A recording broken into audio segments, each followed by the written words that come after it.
Mwenyezi Mungu Baba yetu wa mbinguni, tunakushukuru kwa jinsi ambavyo umetujalia tena siku ya leo na wiki nyingine ya masomo. Tunaomba ukapate kuwa pamoja nasi tunapokuwa na kipindi hiki cha teolojia kwa njia ya mfuatano, hasa katika taratibu tatu ukiangalia mpango mzima wa Mungu na wokovu. Kaya pamoja na wanafunzi na sisi pia na hata wale ambao watapata nafasi ya kuangalia mafunzo haya wakapata kuelewa kile ambacho ni muhimu katika maisha ya Kristo. Kwa pamoja nami na kwa pamoja nasi katika jina la Yesu Kristo tunaomba. Amen. Tulisha wapi? Hata Kristo ndiye. Tulisha ndio.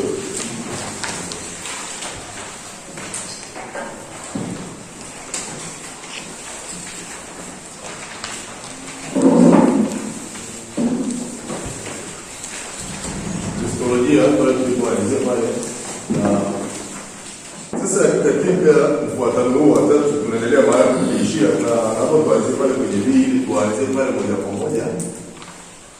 Na pale tunaangalia Kristolojia yenyewe ambayo ni kujifunza kuhusu Kristo au kumfahamu Yesu Kristo mwenyewe. Mara baada ya kuangalia Kristo ni nani, sasa Kristolojia ni nini? Nasema inatokana na maneno mawili. Kwa pamoja hapo inatokana na maneno mawili, na hayo maneno mawili ni neno Kristo na neno lenyewe. Kwa hiyo Kristo kama Kristo mwenyewe na neno au logia, maana ndio taratibu wa kujifunza, mfumo wa kujifunza au maneno ambayo tujifunze. Kwa kujifunza Kristolojia maana yake kujifunza kuhusu Kristo. Na kwa katika kujifunza kuhusu Kristo ni nani, amefanya nini, ina maana sana, kwa sababu ni muhimu kujua kwamba Yesu ni nani na amefanya nini katika mpango mzima wa wokovu. Kristolojia si tu kujifunza na kuelewa Kristo ni nani, lakini pia ni kuelewa kile ambacho Kristo yeye mwenyewe amefanya, kile anachofanya sasa na kile ambacho atafanya kwa siku zijazo. Kwa Kristo apelea hapo chini. Unaomba uelewe kwamba Kristo alikuja, Kristo anafanya na Kristo atafanya. Ndio maana tunajifunza, kwa sababu yeye ni yeye yule jana na leo na hata milele. Yesu amekuwepo hata kabla ya kuzaliwa pale ulipo. Ndio tunapojifunza mambo ya Kristolojia, useme kwamba kuzaliwa kwa Yesu Kristo pale Bethlehem tulipokuwa na sikukuu na sherehe ya Christmas, labda ndio Yesu alianza kuwepo Bwana. Amekuwepo katika milele wote, na amekuwepo na Baba katika uumbaji, na pia amekuwepo katika mfumo mzima wa Agano la Kale katika hali ya mifano ya vitu ambavyo vilifanyika katika Agano la Kale. Hebu tuangalie mambo machache tunapoendelea kwamba kabla ya utimilifu wakati Yesu Kristo kuzaliwa katika hali ya kitumwa, alikuwepo katika Agano la Kale na kuwakilishwa na mfano kama ilivyo katika huduma za kikuhani. Mara baada ya huko iliandikwa kwamba Mungu aliahidi mkombozi, na huyo mkombozi sio mwingine ni Yesu Kristo. Kusoma Mwanzo mlango wa 3 mstari wa 15, kwa hiyo tunaita ni injili ya kwanza au utangulizi wa kwanza kabisa wa Injili.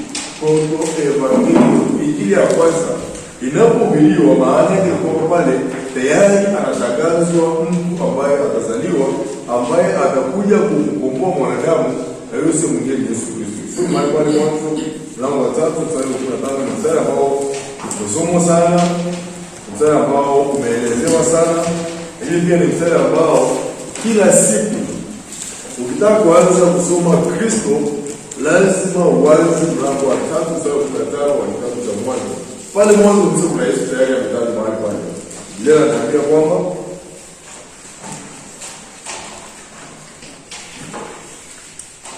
alipokuwa katika ile mtakazo adhabu, sasa kwa 14, Bwana Mungu akamwambia nyoka, kwa sababu umefanya hayo, umelaaniwa wewe kuliko wanyama wote na kuliko hayawani wote walioko mituni.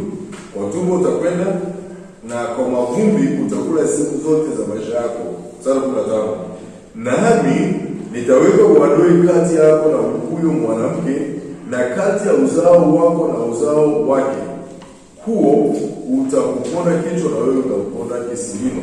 Hapo kuna uzao mwanamke kama waidio mahali hapa. Soma katika Biblia ya Kiingereza au katika Biblia ya Kiebrania au katika original language, na hapo pia imetafsiriwa. Hapo kusema hizo sione vizuri sana. Lakini neno linalotumika pale ni neno la umoja, ni singular. Si. Okay, labda niulize swali kwa mfano rahisi ili mwamba tumuelewe nataka kumaanisha nini. Tunapozungumzia uzao mwanamke, anakuwa mtoto mmoja na watoto wengi kwa kawaida. Kwa hiyo ndio seeds. Ndio tuna Biblia inasema thy seed, uzao wako wewe mmoja tu. Kwa maana nyingine pale Mungu anachosema katika bustani ya Eden anamaanisha uzao wa mtu mmoja ambao utakuwa ni mwanamke atamzaa mtoto mmoja, na wewe mtoto mmoja ndiye ambaye atawajibika katika kumwangamiza uzao wa shetani. Kwa hiyo lazima uangalie picha inayopatikana mahali hapa ni picha kamili au ni mfano kamili wa jinsi ambavyo Yesu Kristo mwenyewe atakuja kuzaliwa.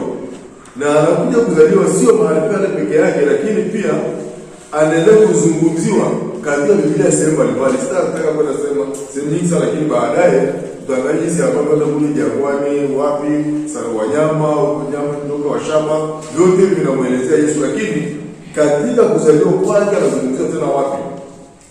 Kitabu cha Isaya mlango wa 7. Tasoma tena katika Isaya, lakini leo tutasaidia tusome tu katika habari ya kuzaliwa kwa Yesu Kristo.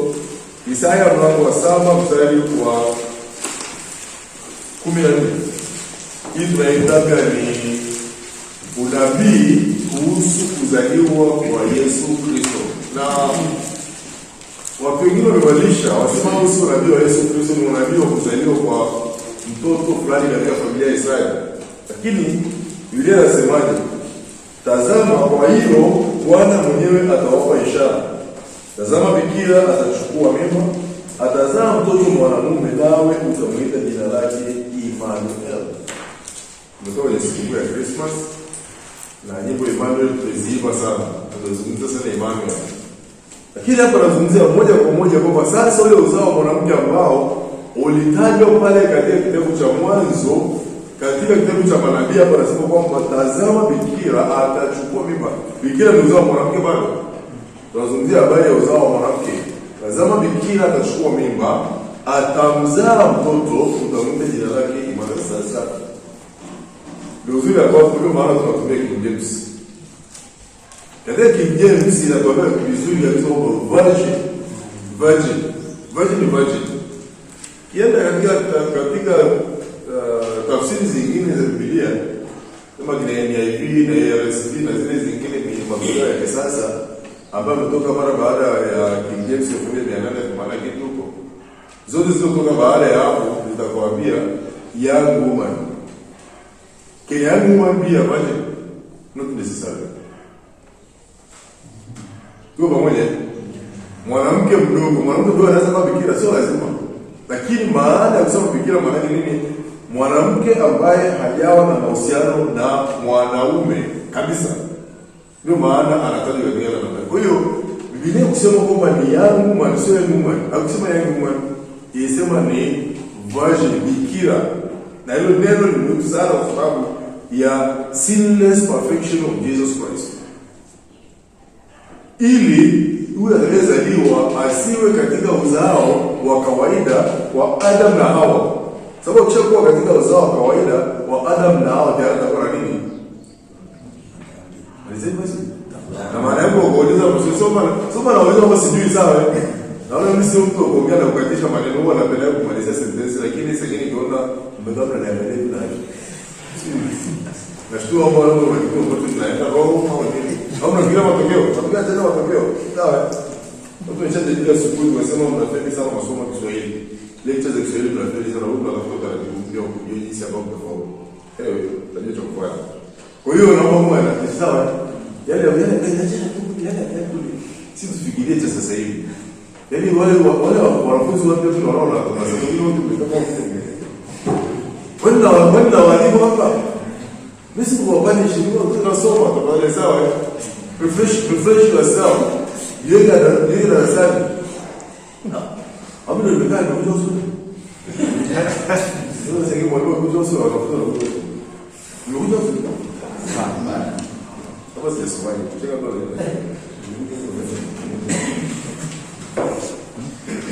Kwa hiyo kwa kitabu cha Mwanzo kinaelezea kuja kwa Yesu Kristo, lakini pia kitabu cha Isaya kinaelezea habari hiyo. Yesu ameonyeshwa katika sehemu kwa vitu vya kama maono ya ngazi, kama katika kitabu cha Mwanzo mlango wa 28, kwa mstari yote, lakini nafikiri mstari chache. Mwanzo mlango wa 28 na hii maono ni mifano mbalimbali.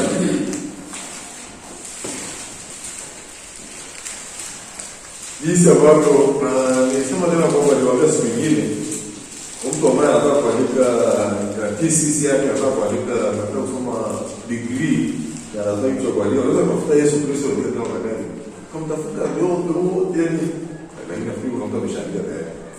Kuna leo unafanya research kwa yako, unatafuta Yesu Kristo alivyoelezwa katika Agano la Kale, ukatafuta vifungu mbalimbali vya kutosheleza kutoka kupata kurasa zangu kama 60. This is one of the pages zaidi ya page 30 na unaandika thesis yako. Okay, Mwanzo mlango 28 mstari 10. Kama unapata bana kusoma tafadhali.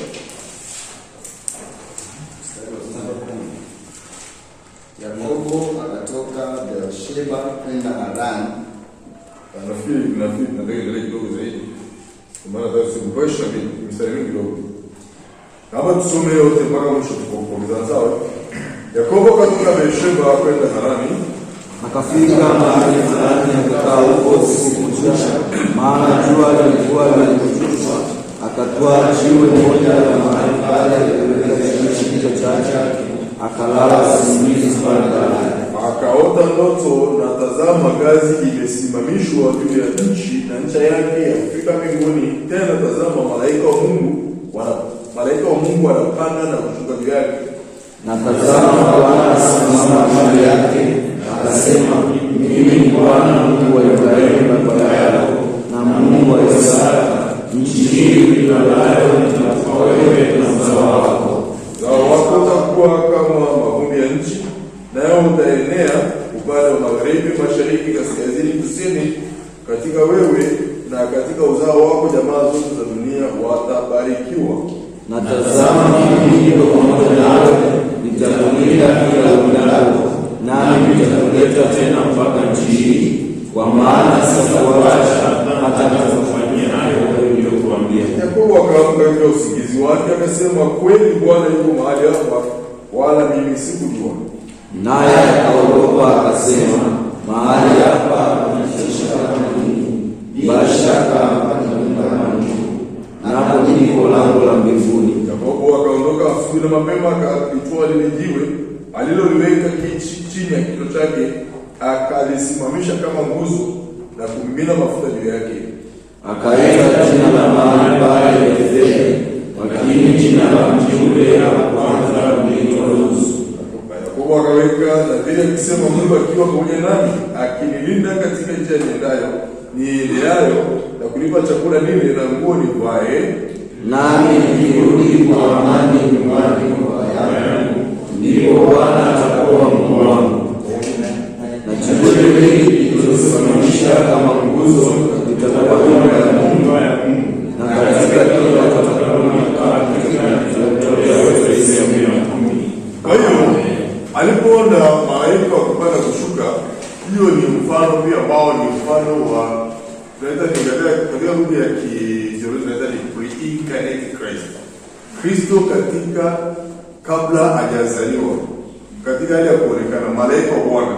Kwa hiyo ukiona malaika wa Bwana inatumika katika Agano la Kale, lazima uwe makini sana kusoma ni malaika wa namna gani. Je, ni malaika kama kiumbe au ni Kristo mwenyewe? Hii mojawapo ni mfano mmoja tunatoka kwamba ni jinsi ambavyo Kristo alikuwa kabla hata hajazaliwa pale Bethlehem. Huyo kuzaliwa pale Bethlehem kuzaliwa kule tunasema kwamba alizaliwa siku ya Christmas, sio kwamba alikuwa ni mwanzo wake, bali kwamba alifanyika mwili, alifanyika mwanadamu. Tunasoma kwa baadaye. Lakini kuna mifano mingi pia anaelezea kama mfano wa nyoka aliyeinuliwa kule nyikani, kwa jinsi ambavyo kuna habari leo mahali pigo ambalo lilijitokeza na Mungu mwenyewe akamwambia Musa akafanya nyoka chapa, muinue. Mweka mahali ambapo ni pameinuka juu, na katika kitendo cha imani mtu yote kingapo na nyoka akamwangalia nyoka afanye nini? Anapona. Sasa huo ni mfano pia kama jinsi ambavyo pia Yesu Kristo naye aliinuliwa msalabani. Na alipoinuliwa msalabani, tukiangalia msalaba wa Kalvari kwa imani tunapata uzima wa milele. Kwa wale ambao walimwangalia yote, unajua ulikuwa unakufa. Yaani unaangalia na nyoka na dawa iko pale. Dawa ni nini? Yaani ukiruka tu macho uangalie, ndio akataka uangalie. Ndio maana tunasema hata siku ya leo unajua hii mambo ya kutoka kwa nini jaza leo. Sio hivyo. Sasa hivi natamani kunogesha mimi natamani kuongea kitu hiki sana. Wakati ule hata ule nani kule Misri. Kama pigo ile mapigo yalipojitokeza, wao pia walitokeza kule wakati ule kapewa paka damu na watu wakae ndani. Ni kama kwa Misri ngine wakati wa nyumba ya Israeli. Inamuka na zio na wa Israeli pia kwa wanajua kwa kaida wakakaa nje na mimi walipigwa au wengine wakaweka damu walipigwa na wengine walikufa. Sasa nyoka naambiwa kusema ukiumwa na hiyo dawa, kama ukiumwa na nyoka wewe ndio ambacho tu angalia unapona. Na hiyo watu wengi walikufa kwa sababu gani? Unbelief, kutokuwa na imani. Leo Yesu ameinuliwa. Na Yesu ameinuliwa ili kwamba wale wote ambao watamwangalia wawe na uzima wa milele. Lakini watu wengi hawamwangalia Yesu Kristo. Wanakufa katika dhambi zao, wakati pona ya uzima wa milele kwa mahali pale, lakini bado watu hawaangalii. Tusiambie watu, je, sisi tulimwangalia huyo Yesu? Are we focusing on Jesus? Je, tumeinua macho yetu tukamwangalia huyu Yesu ambaye ameandikwa msalabani kwa ajili ya uzima wetu? Watu wanatafuta kiu, wanatembea kule na kule wakitafuta uzima, wakitafuta jinsi ya kupata maisha, lakini wanashindwa kuelewa kwamba uzima wa kweli uko kwa yule ambaye aliandikwa mtini, ambaye sio mwingine Yesu Kristo. Kwa hiyo habari ya Yesu Kristo ipo katika Agano la Kale, sio habari mpya ambayo labda ilikuja na Mariamu na Yusufu, sio habari mpya ambayo ilikuja kwenye kanisa la sasa, sio habari mpya ilianza na Petro na Yohana na mitume. Ni habari ambayo ipo kuanzia kitabu cha Mwanzo mara tu baada ya kuwa na mwanadamu. Kwa mwanadamu ameanguka, tayari Mungu akaandaa mpango wa wokovu kupitia Yesu Kristo. Kwa hiyo wakati wa kusudio la Mungu na sababu ya utume wake Yesu Kristo alikuja kuishi maisha yasiyo na dhambi, kufa baada yetu, kufuka na kufuka kwa wafu na kurudi mbinguni. Galatia mlango wa 4 sura ya 4 ulipowadia utimilifu wa wakati, na pela neno hata ulipowadia, kwa sababu programu ya Mungu au mpangilio wa Mungu umeanza kuanzia mwanzo, na ule mpangilio umeanza ukaendelea kwa vipindi, yaani kuanzia kipindi cha mwanzo. Mungu ametangaza mpango wa ukombozi. Mara baada ya kutangaza mpango wa ukombozi, akaandaa familia ambayo katika hii familia utakuwa na ukombozi. Na kutoka pale mwanzoni of course Abeli, Kaini na Abeli wakawana. Wakawatia mtoto anaitwa Kaini ameshamwona. Kaini ameshamwona yake Abeli. Akapatia mtoto Seti. Katika Seti ikaendelea familia. Kwa hiyo familia ikaendelea baadaye mmoja akapata neema, wakafanya dhambi wakaabuka. Lakini mmoja akapata kibali. Kipindi cha gharika. Nani? Nuhu. Katika kipindi cha Nuhu wakaendelea. Lakini baadaye Mungu akasema sasa wewe unafika mpango wa kujua jinsi ambavyo nitaenenda katika mpango wao wa ukombozi wa mwanadamu, kwa sababu tayari injili ilishahubiriwa pale mwanzoni, na tayari mpango wa kumpata mwanamke ambaye atamleta mkombozi duniani ulikuwa takiwa uandaliwe. Mungu akaanza kufanya kazi, kaenda akapita kule Kaldayo, kukuta mzee mmoja kule anaitwa Abraham. kumbe hapo sio mzee akaenda kijana na jamaa mmoja ndio ule akaenda. Hapo ule akaenda kwa sio nchi ya Wakristo, kumbuka. Iko sio bali sio nchi ya Wakristo. Si kama walikuwa wanaamini Mungu wa Israeli, lakini akamchukua Abraham akamwambia twende. Kampeleka. Mwambie acha ndugu zako, acha familia, acha mji wako ambao kwezi umeendelea kweli. Kwa hiyo maeneo ambayo yameendelea na kusema kwamba early civilization au maendeleo ya kwanza yalikuwa yanapatikana katika nchi ya Uri wa Kaldaya, lakini akatengwa na wale, haacha familia yake. Katika Abraham akakaa, huyu jamaa akakaa miaka anaona watoto wako watakuwa kama mchanga wa bahari, akiangalia wewe umekuwa mzee. Akaanza kudawa, sio? Wakati mwingi tuna Mungu anapotuahidi kitu, sasa tunakuwa na wasiwasi, kwa hiyo itakuwa kweli au ni uongo. Na wafuna mekao misia wanapomaliza vile au kamaliza. Kamaliza ndio watu kufika. Amen. Amen. Mbona nikaanza sasa na bora nikaanza nazidi kwenda. Mwingine alisema kwamba ataka kumaliza ile akaoa. Kuoa muhimu. Kuoa muhimu. Huduma ni muhimu. Amen. Nadhani nimalize BC nikaoa. Usiende kuoa kwanza. Paulo anasema kuoa. Paulo anasema kutisha wewe. Paulo anasema wakae kama jinsi alivyo. Wewe ngangana na injili kwanza. Acha Mungu ndio kuoa itakuja kwa baadaye. Lakini ni Mungu akiruhusu kuoa. Huyu jamaa akakaa amekuwa mzee asema atakuwa na mtoto, lakini atakuwa mzee kabisa. Na atapata mtoto kweli. Haiwezekani. Siku moja malaika akatembelea familia ni wazee ya babu. Ametoka kijana, amekuwa babu. Miaka mia.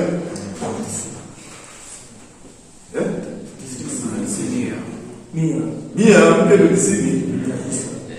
Kamtembelea akaona wow. Sasa anasikia tazama mtoto na uzee huu. Haiwezekani, akacheka. Kama mtoto utacheka, mtoto atacheka bila yeye. Isaka. Tazama mtoto ndio Isaka.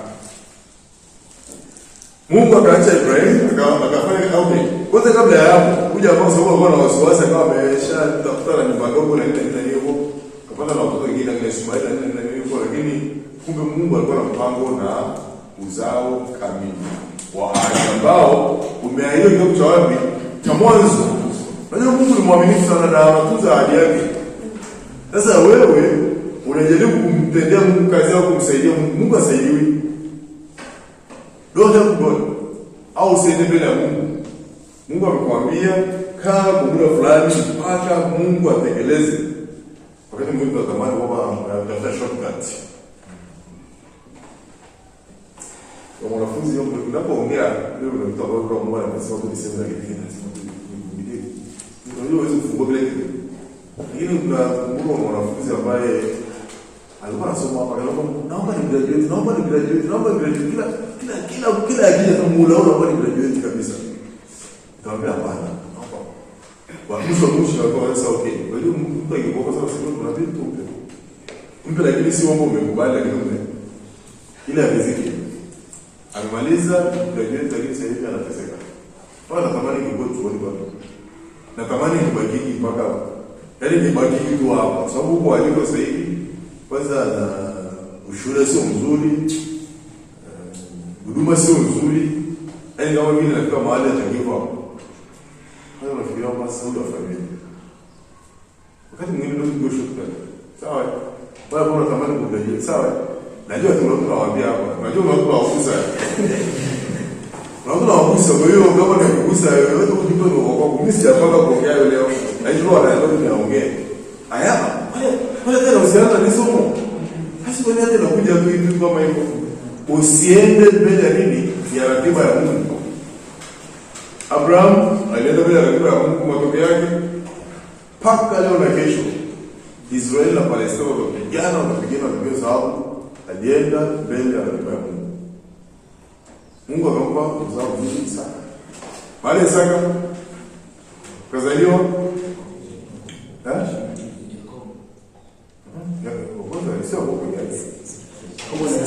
sawa ya kwa Mungu. Mbona mtaje kwa heshima? Sawa, ndio mtu heshima yake. Alianza nani? Sawa. Esau na Yakobo. Sasa unajua tumekuwa too much biblical. Tunajua Biblia mpaka tunasahau na nini. So tumesha ndio Yakobo ndio heshima kwa Esau. Lakini Mungu hakutaka Esau. Akataka kwa nini? Uchaguzi.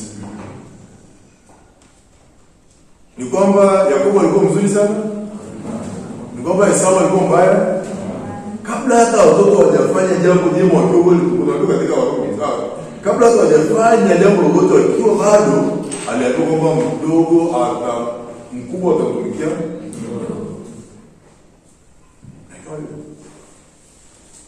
Haikuishi hapo. Kwa hiyo Mungu akachagua katika line ile, akachagua. Kumbuka anachagua njia ambayo uzao mara moja utafanya nini? Utakuja. Kaje hapo baada ya hapo sasa kaza kufanya kazi na taifa. Ndio hapo tunapata hii sasa mambo ya malaika wakipanda na kushuka na kitu kama hivyo. Katafuta taifa la Israel. Na taifa la Israel akachagua taifa la Israel, akaacha mataifa mengine yaliyokuwa makubwa, akapata taifa moja. Na katika taifa moja akachagua kabila. Makabila mangapi ya wana wa Israeli? 12. Kati ya 12 akachagua kabila moja. Kabila gani? Juda. Katika kabila la Yuda akachagua nyumba ya? Nyumba ya Yese. Katika nyumba ya Yese akachagua ikaja moja kwa moja mpaka tukaja kumpata huyo ambaye anahusika kumzalisha. Ndio maana sasa tunasoma katika kitabu cha Galatia mlango wa 4 mstari wa 4. Hata mbona leo tumeshafungua. Soma basi, tumeshafungua. Nisi hapo kwa ina soma. Niko kufanya. Wa Galatia 4 tumesoma mstari sana wakati wa Christmas hiyo na kitu wale wa Galatia 4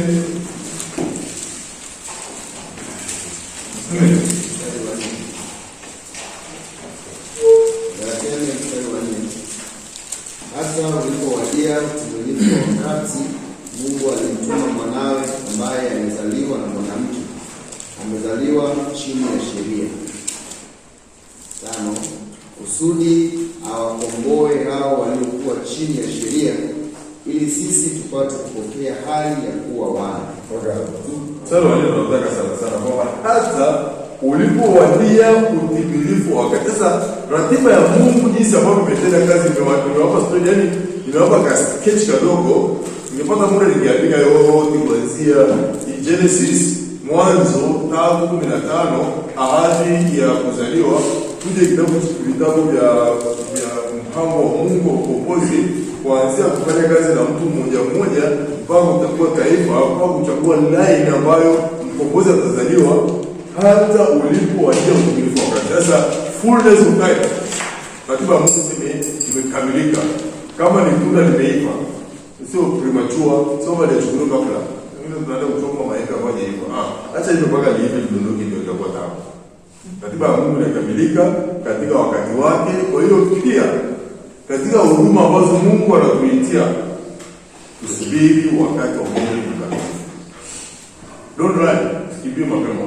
Kwa hiyo hata ilikuwa ndio wakati. Lakini kumbuka kwamba kazi ya Kristo haikuishia hapo.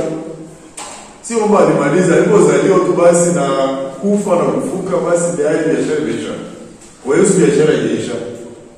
Yesu anafanya kazi mpaka leo, mpaka sasa hivi, na ataendelea kufanya kwa sababu yeye ni Mungu na ni Mungu wa milele. Tunatazamia atakuja tena, si kama mtoto atakayezaliwa pale Bethlehem, lakini kama mfalme wa wafalme ambaye atakuja kwa ajili ya kuja kuhukumu. Huyo ni Kristo ambaye tunamsoma, ndio Kristo ambaye tunamwamini, ndio Kristo ambaye tunamtangaza. Na ujumbe wangu ambao ulikuwa unahubiri Christmas hii, because waambiwa kwamba Yesu anazaliwa. Yesu ambaye anakuja kama nani? Mfalme kuja kuhukumu. Wewe muamini Yesu Kristo. That's what made my message. Watu wanasahau sana. Kitu mwingine, I don't know, sijui wanaosema na mimi labda mtanisaisha, lakini nakuwa na dhana na mentality tofauti. Wakati watu wanaposherehekea Christmas, mimi sitaki watu washerehekee kama hata ile maigizo zamani, kuna maigizo kwamba katoto kamezaliwa na nini. Injili ya Christmas ni kumtangaza Yesu pekee. Ameshafanya kazi. First advent, ujio wa kwanza umeshakamilika, na hata kuja tena kama mtoto. Ile ni kumbukumbu tu, lakini message tunataka kuhubiri sio mtoto amezaliwa sini watu wanaenda atakuja kwa ajili ya kuja kuhukumu, na atakapokuja kwa ajili ya kuhukumu utakuwa tayari. Yesu akija leo hata kama mtoto utakuwa tayari kwa ajili ya kuhukumiwa na yeye. Okay, Yesu Kristo. That's message. Kwa hiyo kazi yake inaisha. Yesu bado yuko kazini hadi leo, yuko hai na ni mwenye bidii katika kwa waumini wote, na ndio maana tunatangaza, kwa sababu ni active. Ni Yesu ambaye yuko hai, Yesu ambaye anafanya, Yesu ambaye yuko pamoja na kanisa lake, anatuongoza, anaimarisha, ili pia anaendelea kubadilisha maisha ya wale wote ambao wanajitoa na kumpa yeye maisha yao. Once you decide to follow Jesus, unapokubali kwamba nimeamua na kufuata Yesu, anabadilisha maisha. Na hata ilikuwa mtu alikuwa ndani ya Kristo, amekuwa kiumbe kipya, amebadilisha maisha, amekufanya umekuwa upya, amekupa upya wa maisha. Tamani Kristo upya, tamani uendelee katika upya. Tamani huyu Kristo ambaye tunamtangaza sio tu kumfanyia mtihani kufaulu. Hatusomi habari ya Kristo kufanya mtihani, hatusomi tu habari ya kufanya mtihani kufaulu. Tunasoma habari ya Kristo kukaa katika maisha yetu na kutubadilisha na kuwa kiumbe kipya, kwa sababu ndio kazi anayofanya sasa hivi, kubadilisha. It's my prayer, ni maombi yangu kwa mwanafunzi yote ambaye anapita katika mazingira ya chuo cha Biblia. Hatuwezi kuwasoma, hatuwezi kufikiria tu kwamba kila mwanafunzi ambaye anafika chuo cha Biblia au kila mtumishi ambaye anasimama kusema neno la Mungu ameokoka. Siwezi kuwasoma hivyo. Siwezi kufikiria kwamba kila mtu ambaye hata anapata nafasi ya kusikiliza neno la Mungu anakuwa tayari kushaokoka. Kuna ambao wanasikiliza tu lakini bado hawajapata neema ya wokovu. Muombe Yesu Kristo ayabadilishe maisha yako. Na akibadilisha maisha yako na Mungu kiumbe kipya, na yale yote ya zamani yanakuwa yamefanyika. Yamepita. Kwa hiyo niseme kwamba hapa kitu kigumu kama mwanafunzi kuokoka katika chuo cha Biblia. Ambaye kitu kigumu. Ukiingia chuo cha Biblia unaokoka na ukatoka unaokoka, kigumu sana. Sababu tayari utakuwa unajua kila kitu. Hayo kwa mwelezeo pale ukipenda session ya ajiwe la kweli. Kama ndio kwa nini tunapata maji kila siku, maji. Ndio la kutoni maji yanapita pale juu yake. Mwisho wa siku nidaloana. Aliloana ndio alivyo mtu ambaye ameshapita hivi chote dunia, amekuwa mtu mrefu, amepata doctrines, mafundisho. Akishaenda kule anafundisha wengine, lakini experience nyingi. Yote Biblia yake pray. Tumwombe Mungu atusaidie na atupe neema ya kujua jinsi ambavyo atatubadilisha ili kwamba tuishi maisha ambayo ni ya toba siku zote. Na kumbuka kwamba yeye pekee yake ndiye ambaye anatuombea mbele za Baba na anaendelea kujenga kanisa lake. Tunaye mtu ambaye ni mpatanishi, mtu ambaye ni mediator, mtu ambaye yuko katikati anayetuombea. Sio mwingine, ni Yesu Kristo. Na ndio maana tunapoomba kwa jina la Yesu Kristo. He is our mediator. Hatuombe kupitia Maria, hatuombe kupitia watu wengine wote. Kuna kanisa au kuna utaratibu wa kanisa fulani ambao wenyewe wanasema mpatanishi ni mama wa mwana. Very technical. Very technical kwa sababu sio mambo unajua kutaka mtu kupige mama. Sio. Katika akili lakini hapo unajua Kristo sio dini ya akili, ya imani ya kuamini. Sasa kwa imani mama yake akiwa pale Ukitaka Filipo akupe kitu. Mwambie mama atamwambia Filipo, mpe Elias kitu. Sio? Automatically atapata. Kwa hiyo ukitaka kitu kwa Yesu,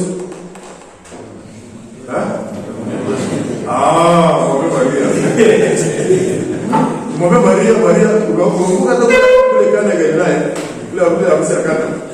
Walipata mama, tumeshua. Mama akamwambia Yesu, kwa nini na wewe? Alimuta nani? Swahili asili, Kiingereza asili mada. Mwanamke, woman. Sina muda wao unafika. Wewe mind your own business, niko kazi ya baba yangu. Wewe ni maisha ya ndege. Kwa hiyo ndio mpatanishi ambaye anatuunganisha na Mungu ni Yesu Kristo mpaka sasa hivi. Yesu atarudi, atalikusanya kanisa lake na atarejesha mambo yote na kutawala milele na milele. Wale waliotumainia watakuwa pamoja naye daima, kama alivyoahidi katika Sauli kwamba atakuja mawinguni. Atakapokuja mawinguni katika fumbo la kufungua baradumu itakapolia, wale wote watakuwa wamekufa watafufuka kwanza, ambao watakuwa wamesalia mpaka siku hiyo, basi tutabadilishwa, tutaenda mawinguni. Hata kuja hapa ardhini, huyu utaratibu mwingine wa theolojia wa siku za mwisho, sitaki kuingia huko sana, lakini atakuja mawinguni. Na atakapokuja mawinguni, sisi ambao tutakuwa hapa, wanafunzi wote wa Biblia, tutapanda wewe kwa nini? Kukutana naye huko. Atakayeanza nani? Atakayeanza waliolala. Na waliolala sio waliolala kitandani. Waliokufa kwa lugha rahisi. Ni lugha ya vicho, ni euphemism kwamba Biblia inasema kwamba waliokufa, inasema waliolala. Kuna maana waliolala, waliokufa, literal waliokufa kitandani. Unapeleka simuone kuna upili tena jifika. Au jinsi kuna upili kusema unapeleka kusema SMS. Sema unapenda kufa uende mbinguni au unapenda kwenda mbinguni ukiwa sasa hivi? Unapenda kufa ndio uende mbinguni au unapenda kwenda mbinguni ukiwa hivi hivi?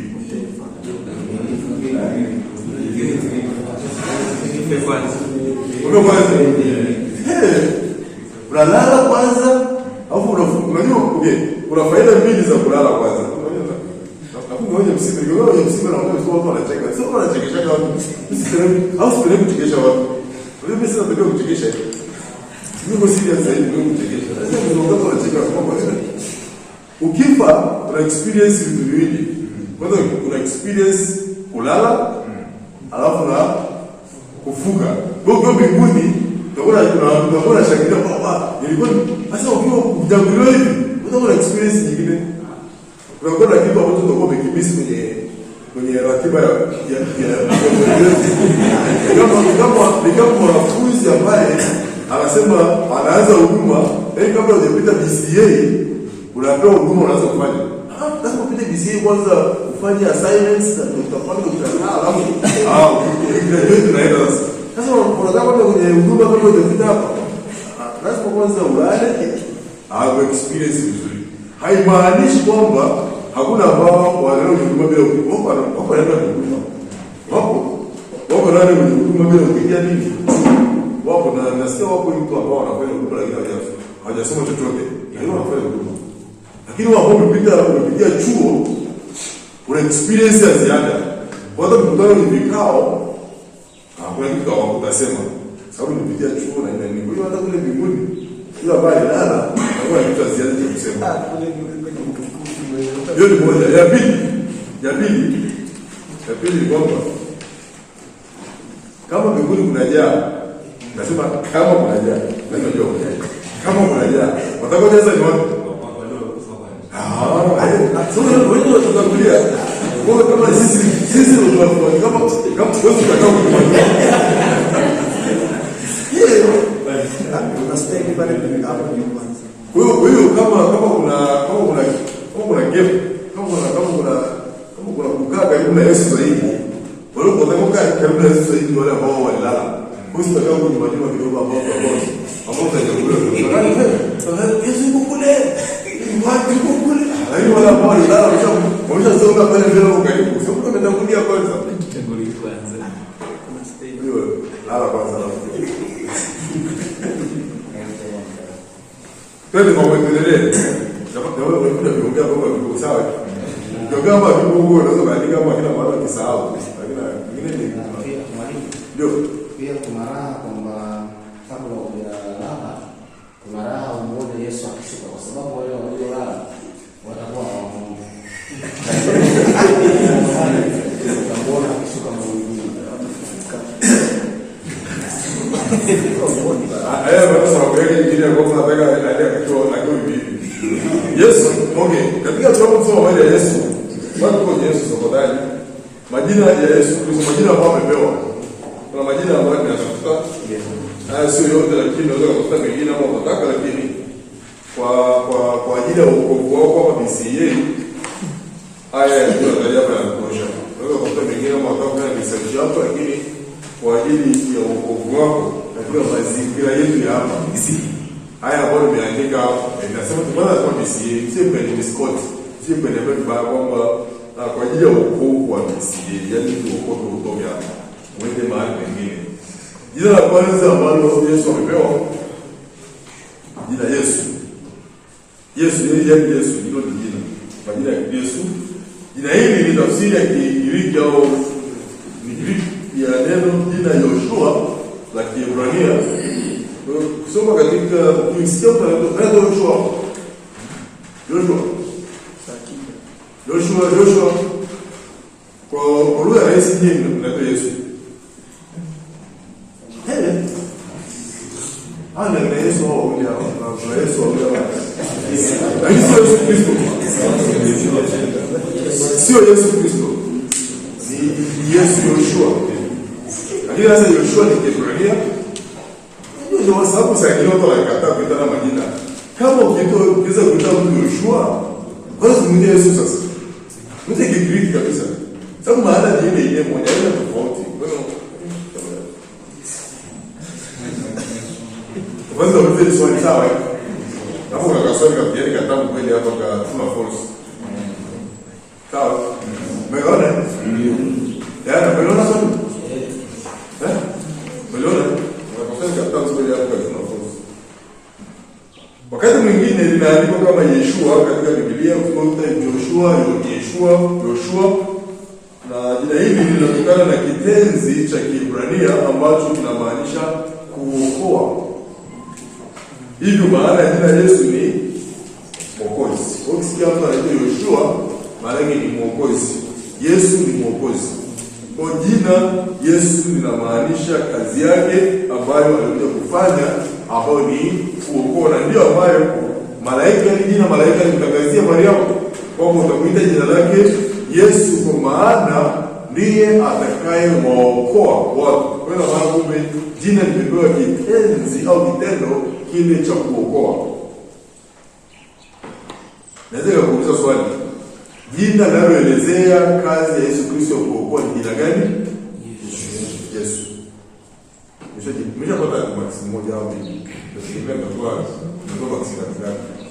Unajua naongea na mtu atafeli. Ndio maana tunajadili asubuhi tunasema kwamba maana wachekesha mnacheka, mkiangu mnafeli.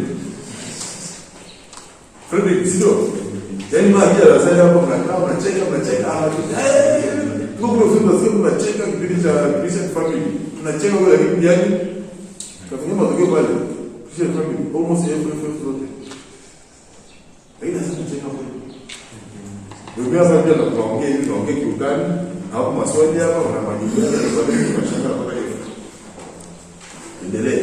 Jina la pili. Kristo ni jina, ili ni tafsiri ya Agano Jipya ya jina Masihi. Masihi mwingine tunamwita Masia, Masihi. Inatumia neno Masihi zaidi kuliko Mesia katika Agano la Kale, ambalo ina maana mtiwa mafuta, anointed, aliyepakwa mafuta. Ndio neno ambalo linamaanisha Kristo. Kwa hiyo Kristo maana yake ni aliyepakwa mafuta, ambao tafsiri ya Kiebrania ni Masidi. Kwa Kristo na Masidi ni jina moja lile moja. Kutia mafuta huku ambao Yesu Kristo pia alitiwa mafuta katika Kristo ilikuwa ni kuweka mtu kando au kumfanya mtu au kuweka mtu wakfu au kumtenga mtu kwa ajili ya ofisi yake kama vile ya nabii, ukuhani na hata ofisi ya kifalme.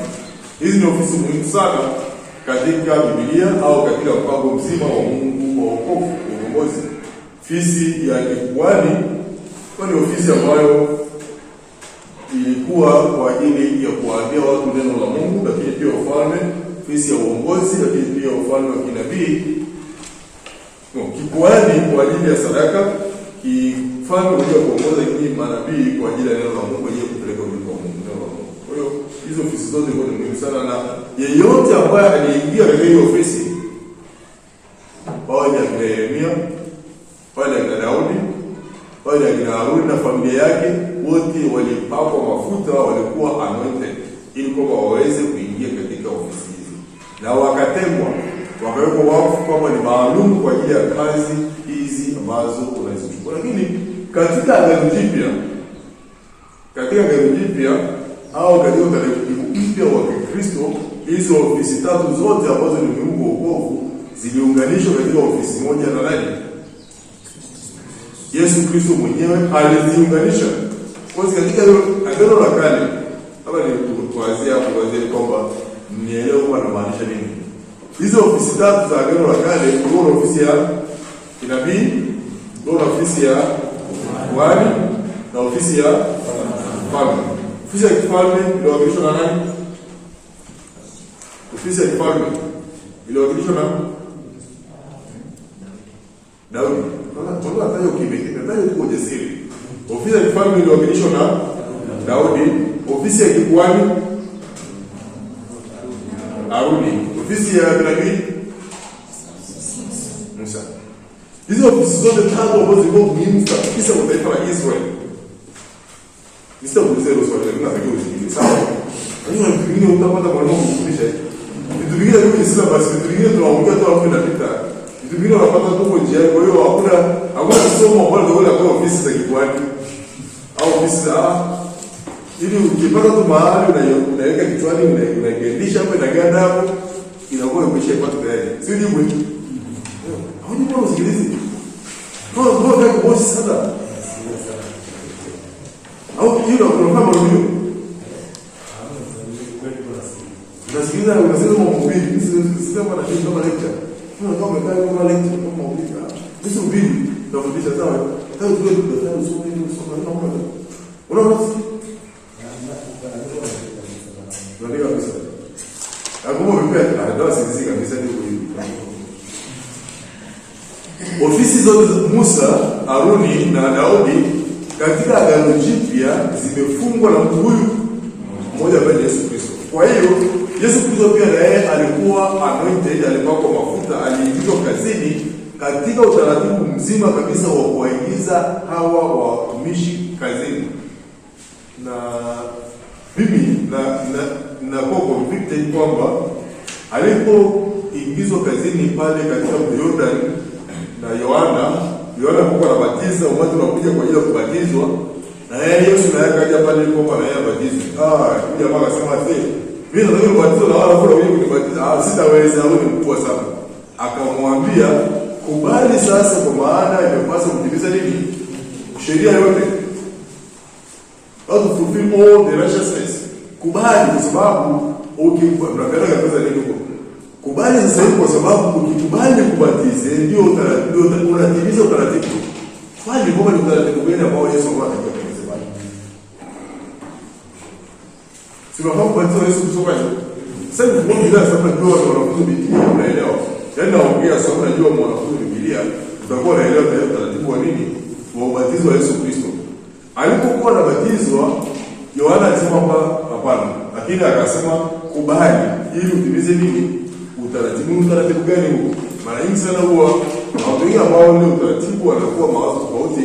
Mimi nashawishika mara nyingi sana kwamba utaratibu ambao ulikuwa unatakiwa utimizwe ni huu wa kuingizwa kazini. Kwa sababu sasa Yesu anaweza kuwa mfalme, anaenda kuwa kuhani, na anaenda kuwa nabii mkamilifu perfect.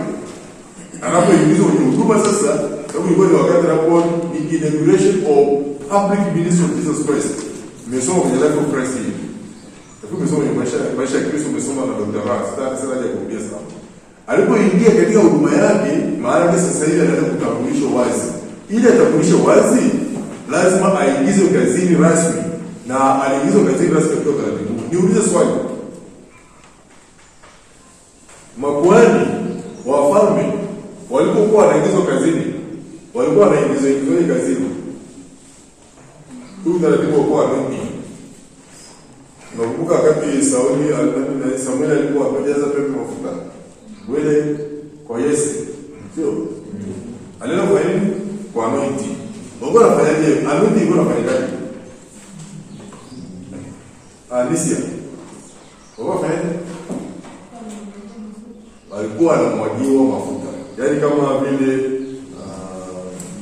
Dogdacious Ajosia anasimama pale, ndio amechaguliwa, atasimama, anakuja bana mwanota na maini, anamwagia mafuta.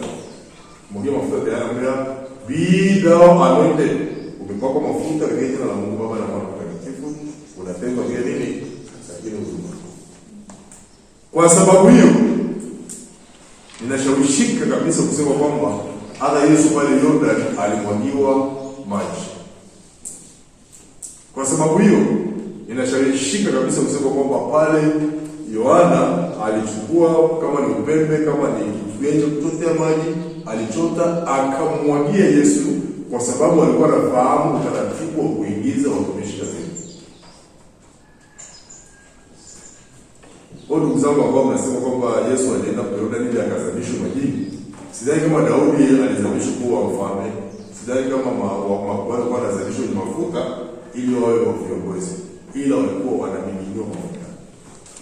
Ile wiki sasa ndio kwa sala za mjadala na mtazo kuuliza maswali kwamba nini mbona akatoka kwenye maji akatoka nini issue kwamba niko na mimi nasikiliza sana mtu ambaye anapinga kwamba labda ubatizo wa maji kidogo ni adili, kwa sababu akichukua kifungu cha Yesu kwenda Jordan, kifungu cha Yesu kiona kwamba alikuwa Jordan peke yake, akitosha kudhibitisha kwamba alifanya alizamishwa.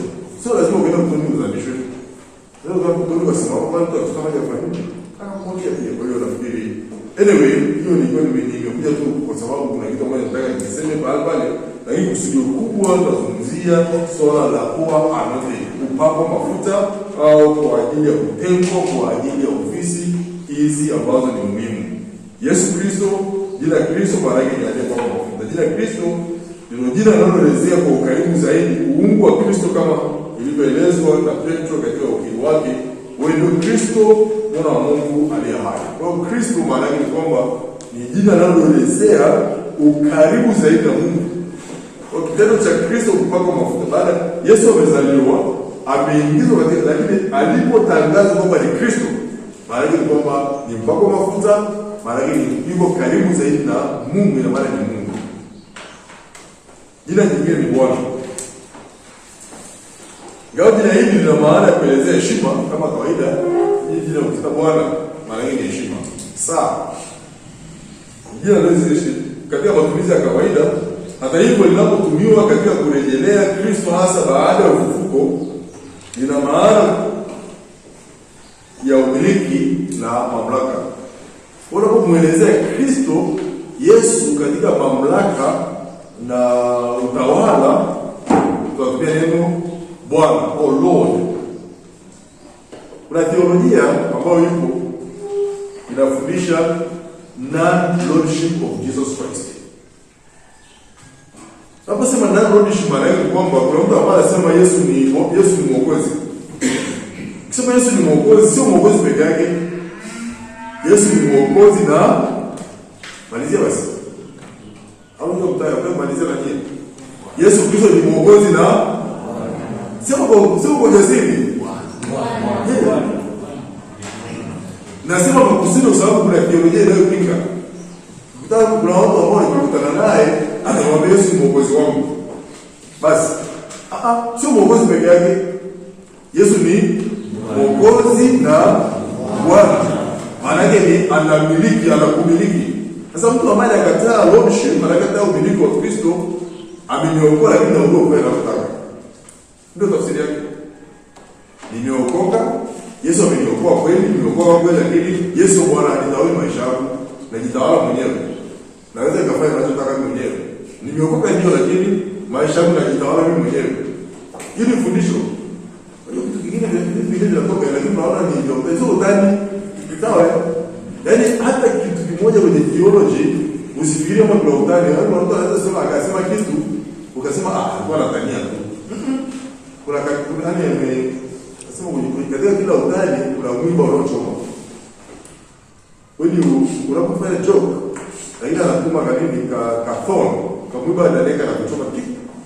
Kwa pia wakati mwingine unapotamka neno, kwa mfano mwingine anasema kwamba Yesu anaokoa. Yesu pekee anaokoa. Sema Yesu anaokoa. Yesu anaokoa lakini na vingine pia vinaokoa. Kwa Yesu pekee anaokoa. Hapo ni tofauti. Kwa unaposema Yesu ni Bwana, maana yake ni kwamba unakubali kwamba yeye ndiye mmiliki, ndiye mtawala wa maisha yako. Ukifanya kinyume cha hapo, maana yake kwamba unaenda kinyume na kile ambacho Kristo ametaka upate kufanya. Ni kama tu mwanamke ambaye ameolewa. Sasa mimi na Bwana maana yake nini? Bwana ndio kwa leo pekee yako. Ndio bila kuangalia wadada kwa nafasi na bila bwana. Mabadiliko maamiko. Sasa sisi ndio la kulikuwa tunaweza kuongelea kule. Sasa hiyo ndio nasikia huko natokea huko. Sio mtu ameolewa au anasema mimi na kusema jamani mimi na Bwana sio mimi na Bwana maana yake ni usichezee sio na umiliki. Ni mtu ambaye analikontrol na mtu ambaye ana mamlaka na mimi. Usichezee na Bwana. Kumbe. Sasa kila Mkristo anatakiwa Mkristo, sisi wa Kristo tuseme tuna nini? Ndio. We have the Lord. Na ndio jina ambalo linaloelezea umiliki. Nakuuliza swali. Jina linaloelezea umiliki na utawala ni jina lipi? Bwana. Kwa hiyo utakuwa uchague Kristo, Yesu, Bwana, hakuna hata mmoja.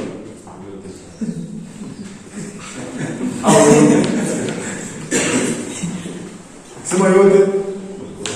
Sasa, au ndio mchaka kimeka Kristo, Yesu, Bwana, yote yote sio yote sio. Yaani yote ni kwa jina la Yesu, lakini yana sifa tofauti. Kama ni lekwa, bila break sijali, bila break. Na unajua bila break lakini bado break.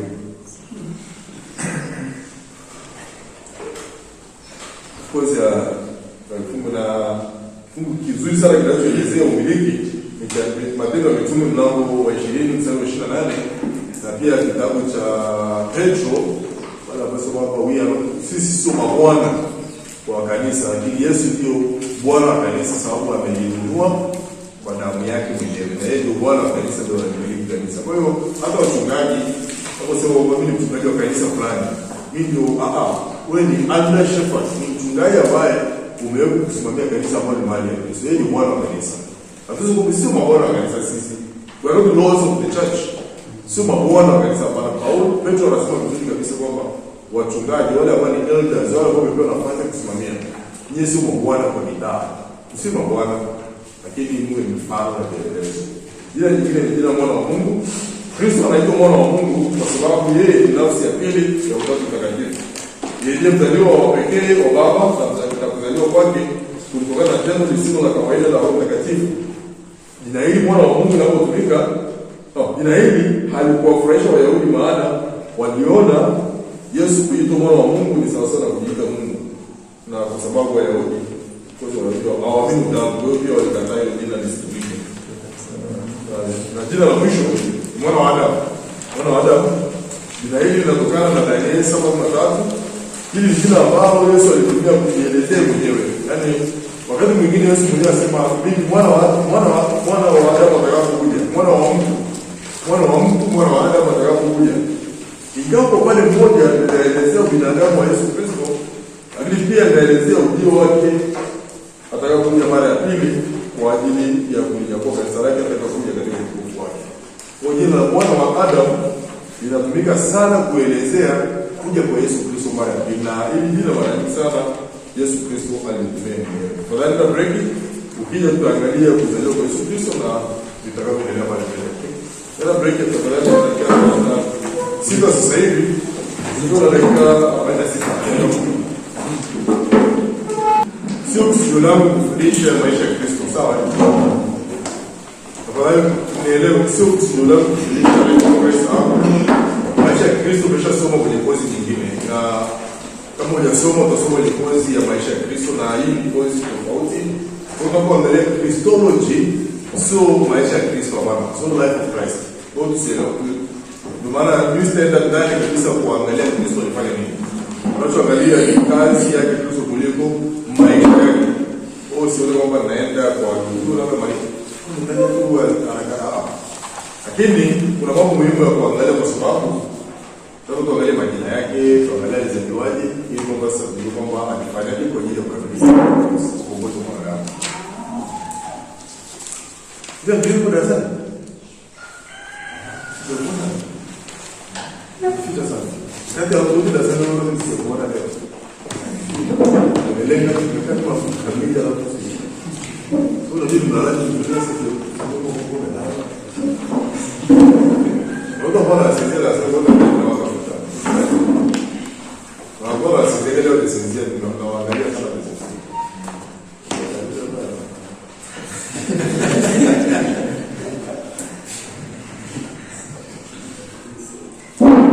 Kwa Yesu Kristo. Jambo la kwanza tunaangalia kwamba Yesu alizaliwa kwa bikira. Sasa sio kwa bikira. Kwa njia ya bikira. Kwa sababu kuzaliwa na bikira. Ya na sawa sana.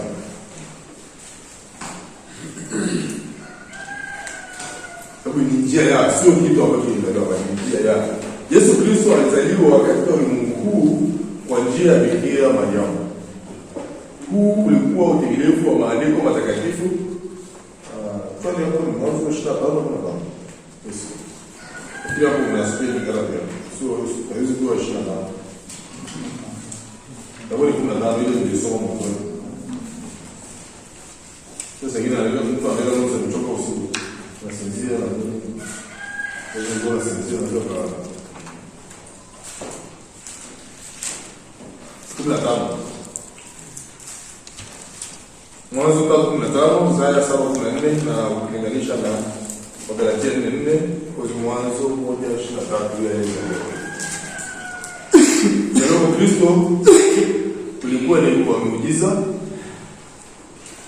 Muujiza kwa sababu how can a virgin give birth?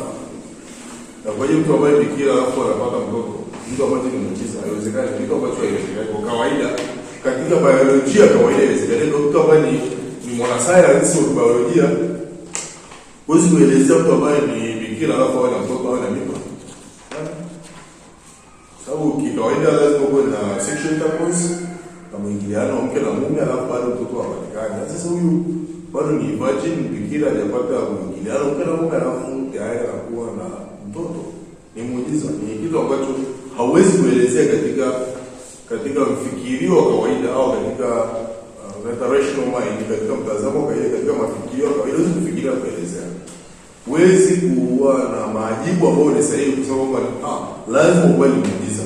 Na kama ni muujiza ilikuwa litenda, hatuwezi kumuuliza Mungu ulitendaje. Alitenda basi. That's all. Kwa hiyo ni muujiza. Ni muujiza ambao hakuna anayeweza kuelezea kwa akili ya ufikirio wa kawaida. In our normal rational mind, ukipeleka kwa geologist, natoa wale madaktari wa kike.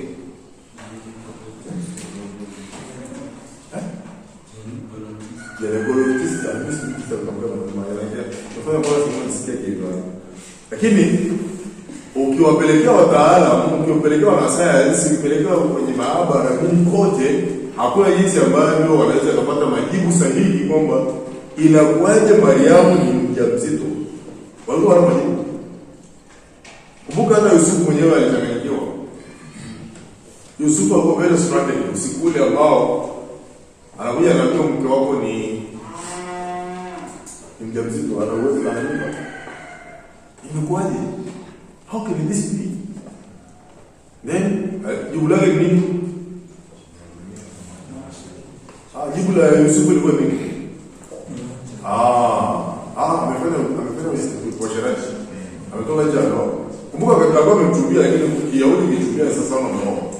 Kwa lazima uelewe kwamba sio kama mazingira leo. Mazingira leo tofauti, unatumia lakini kwa mazingira ya Kiyahudi ukiwa umetumia it is considered your wife, ni kama mke wako tayari.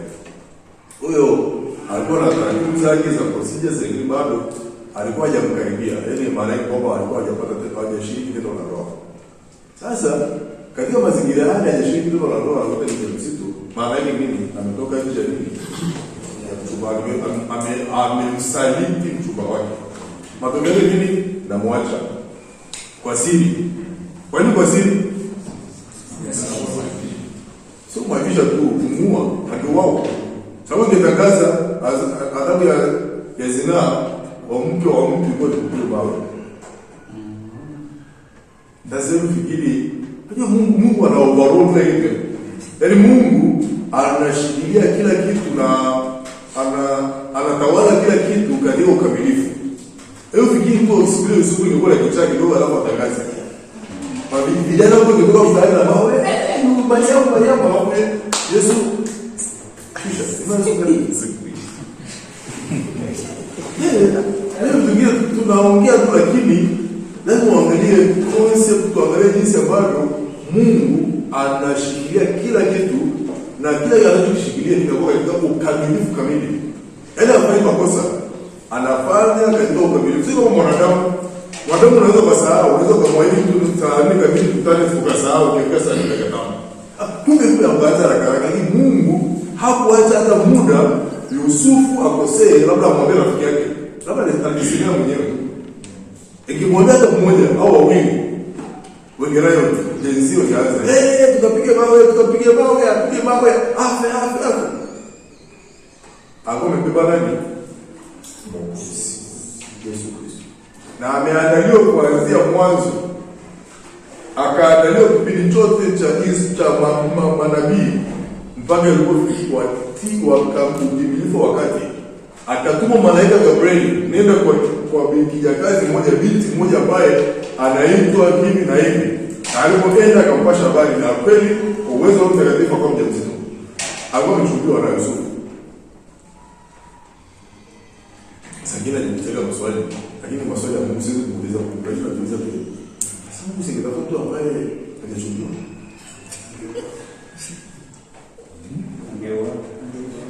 Ndio kabisa. Mbona jibu sahihi? Ndio kabisa. Tafuta huyo ambaye alilindwa na Bwana wake. Akamfichia tu siri kidogo. Hata kama umesaliti lakini hiyo ndio nifundisho kwa roho kwa makini sana. Chukua hasira mkononi. Jifunze kwa Yusufu.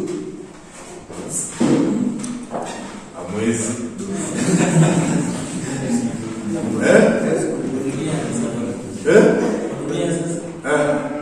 Unavumilia.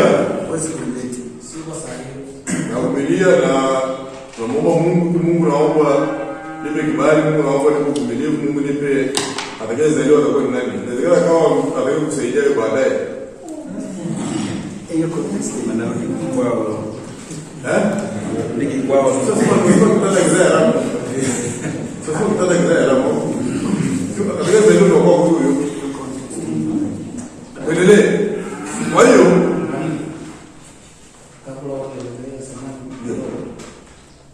umegusia swala la kupigwa kwa mwanamke ambaye anaenda mzigo kwa ueleweka.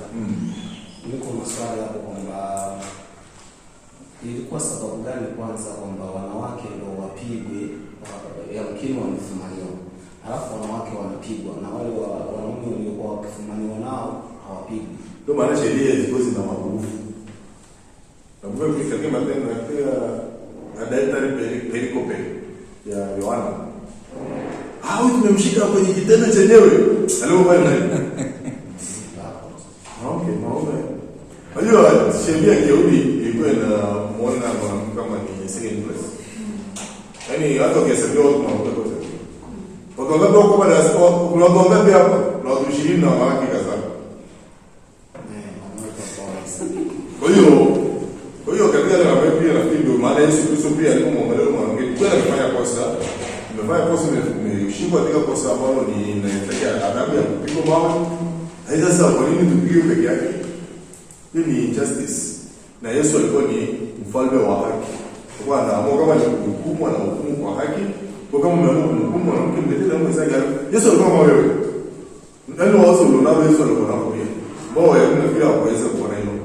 Kwa hapo pia Mariamu ingetakiwa kwanza atafute yaani kuna kesi nyingine zilitokea kama hizo, lakini mara nyingi sana alikuwa anaona upande mmoja na upande mwingine.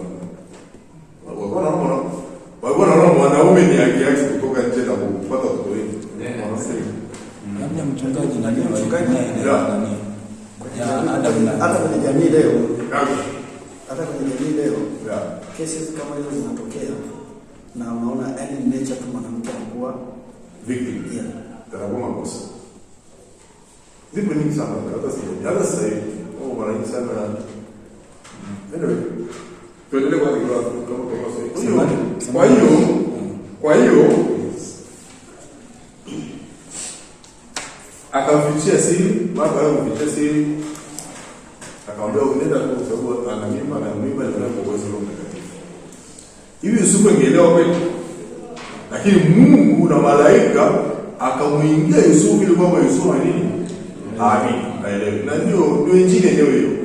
Kabidi akubali na akaendelea kuungana na mwanamke sawa na mtoto ambaye sio kwangu, lakini nakubali tutakaa pamoja na naamini kabisa kwamba sasa sio hapa wasema uongo.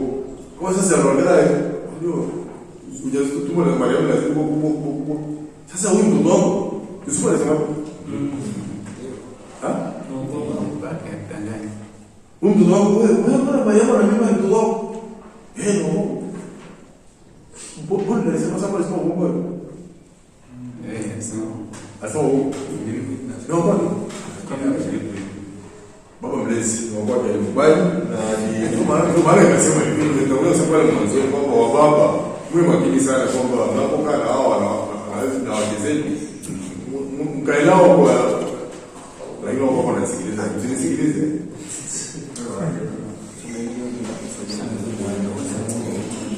Kuzaliwa mwanatheolojia mashuhuri au maarufu maana ya Gresham Machen. Gresham Machen ni mwalimu wa systematic theology, lakini sasa hivi marehemu ashafundisha systematic theology. Alitangaza na kusema kwamba imani ya ulimwengu pote ya kanisa la kihistoria la Kikristo, historic Christianity, ni kwamba Yesu wa Nazareth alizaliwa bila baba wa kibinadamu. Alichukua mimba kwa uwezo wa Roho Mtakatifu na kuzaliwa na Bikira Maria. Full stop. Kwa hiyo ni quotation. Maana ya ulimwengu pote ya kanisa la kihistoria la Kikristo ni kwamba Yesu wa Nazareth, Jesus of Nazareth, was born without earthly father. Alizaliwa bila baba wa kidunia. Conceived by the power of the Holy Ghost and born of the Virgin Mary. Hiyo ndio full stop. Kwa hiyo zaidi ya hapo tusiulize maswali kwa vile kwaje. Vinginevyo tunamuuliza Mungu makosa, maswali ambayo tutatenda dhambi. Kuzaliwa kwa bikira ndio njia pekee ya kudhihirisha binadamu usio na dhambi wa Yesu Kristo, sababu ni supernatural and extraordinary birth. Sababu kuzaliwa katika kurithi dhambi ya Adam ya asili. Ulikuwa ni kuzaliwa kusikokuwa kwa kawaida kama ilivyo kawaida wa mwanadamu kuzaliwa duniani. Ulikuwa ni kuzaliwa kwa ziada ya kiungu ambapo kwa kuzaliwa kwake hakuna mtu pia alianza kuwepo. Mungu alikuwepo kwa umilele wote, alifanyika mwili katika tumbo la Bikira Maria. Then was born. Na alisema kipindi kilichopita kwamba ilikuwa lazima azaliwe kwa sababu ili aishi maisha kama sisi, ateseke, experience, aone yale madhaifu ya kibinadamu, aone njaa, ajaribiwe, aone matamaa za ulimwengu, aone maisha yote ambayo mwanadamu anaishi lakini pia ili aweze kufa kupigiwa pale msalabani katika mwili na damu imwagike. Mungu akisingeweza kupigiwa msalabani. Na wakati mwingine pia tunaposema alijaribiwa katika maeneo yote pasipokuwa na dhambi, angekuwa ni Mungu, wanadamu ingetoa excuse. Ni sababu ni Mungu, kwa sababu ni malaika. Lakini Yesu mwenyewe akawa ni mwanadamu, akasikia usingizi, akasikia njaa, akasikia kiu, akachukia, akalia, akana zile hisia zote za binadamu ambazo tulizonazo, lakini hakutenda dhambi. Ndio maana anafaa kuwa mkombozi wa mwanadamu, ukamilifu wake katika maisha yake. This is Savior, ndio mwokozi tulionaye, ndio mwokozi ambaye tunamwamini na ndio mwokozi ambaye tunamtangaza, ndio Yesu ambaye tunamhubiri. Tuna ujasiri kwa sababu tunamhubiri yule ambaye anastahili kuhubiriwa. Unajua wakati mwingine kuhubiriwa kwa Kristo ni rahisi sana, lakini pia wakati mwingine ni ngumu sana. Hakuna kitu ambacho tunakichukia kama kuingia katika midahalo ambayo inajaribu kuprove mambo fulani katika Biblia. Huwa nachukia. Tuna grupu letu la wanafunzi ambao mara nyingine huwa wanaanza debate. Kisha tukiza pastor sasa changie. I just keep quiet. Nani wanapenda debate msipendi. Lakini akipata post ambayo ina critic anaanza kupostia na mimi nianze kujadili. Mimi siwezi kupeleka hiyo. Very simple. Mwamini Yesu Kristo na mwambie mtu ukweli. Kama mwambie mtu neno la Mungu basi itatosha. Ilikuwaje neno la Mungu bali ilikuwa of course watu wa Mungu walitumia watu watakatifu wakifunzwa na Roho Mtakatifu wakaandika. Lakini mbona mbona inaendelea kitu mbona kuna tofauti what is biblical discrepancy? Ama tunayo vocabulary kweli na kama na hizo. What is Bible discrepancy? Ndio kwanza ndio technology lakini ni kwa nini kwamba we don't believe on discrepancies in the Bible. Naomba niandike kwamba seeming discrepancies. Yaani inaonekana kama kuna tofauti. Sio tofauti. Biblia ina tofauti. Biblia ina makosa. Lakini kuna maeneo ambayo tulipomwambia hamna tofauti.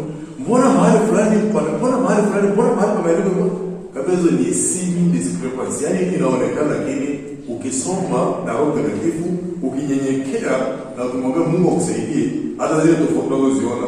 Bwana hapa Mungu akaweka mara 2, akaweka mara 3. Sasa ni mwandikie sahihi. Hapa Mariamu hapa Yesu anakuwa na malaika, hapa kuwa na Mariamu. Ni ipi hapo sahihi? Hizo zote ni waandishi walioandika. Kitu ni kile kimoja, lakini katika uandishi. Kumbuka Mungu alikuwa akiwaambia Mathayo, Yohana na Luka waandike na Marko walipoandika. Hakutoa ule uasilia ndani yao. Sawa?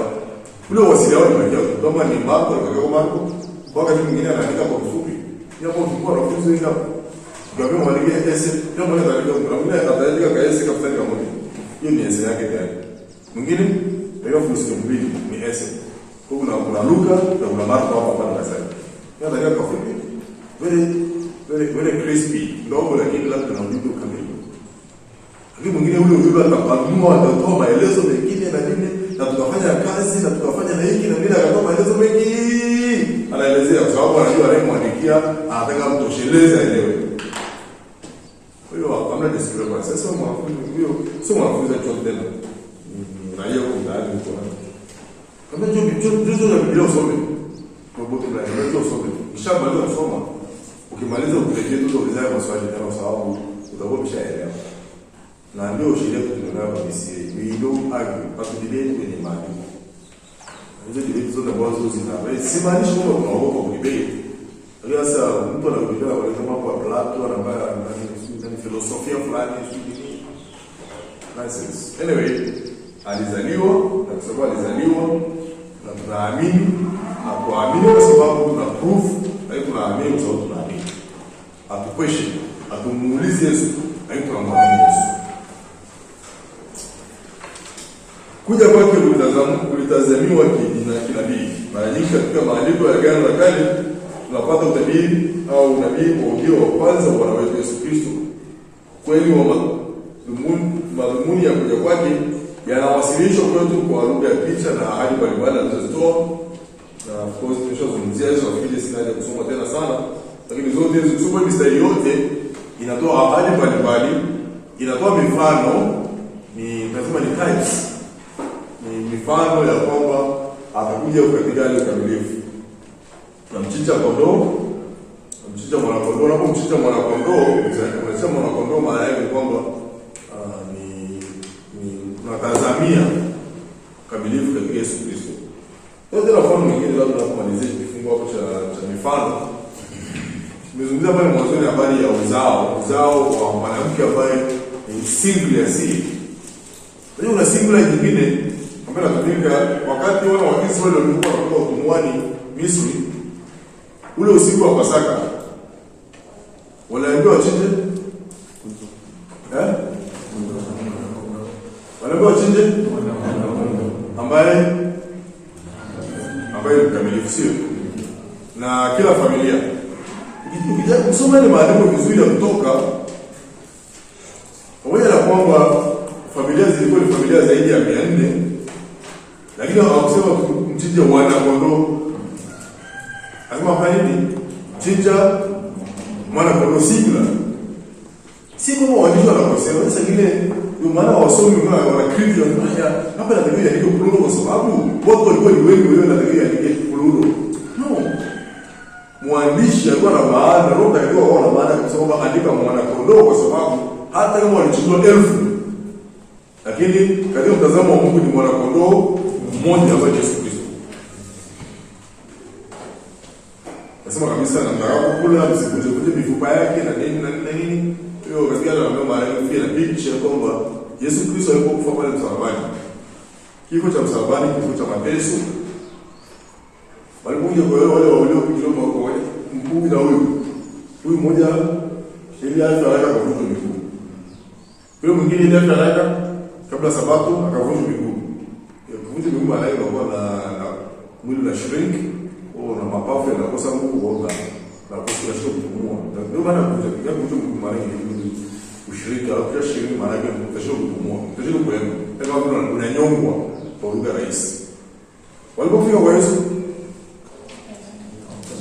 jamaa chalala tena.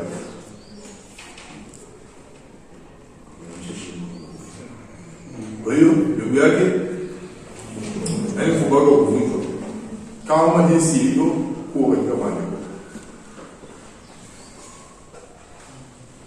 Zote hizi ni lugha za picha, lakini pia mifano ambayo inaelezea ukamilifu wa kuja kwa Yesu Kristo.